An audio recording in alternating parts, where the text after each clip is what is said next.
Hello and welcome back to another video. In this video I'm going to be talking about how I discovered that I was bad at drawing noses and eventually decided to make a video on nose drawing. I used to draw traditionally when I was younger using the grid line method, but as I grew up that wasn't ideal and it just took a lot of time.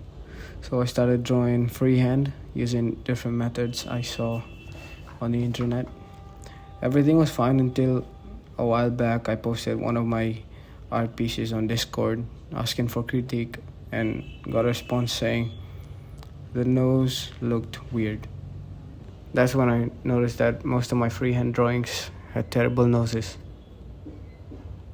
So I got my pen tab and started drawing noses, and when I thought it was good enough, I recorded a few for YouTube. And I don't want to teach people because I'm not that good yet, but I love to show others how it's done. So here we are.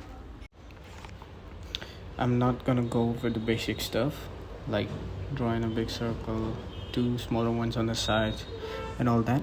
I just want to show you the process of drawing a realistic nose and hope you enjoy watching and learning.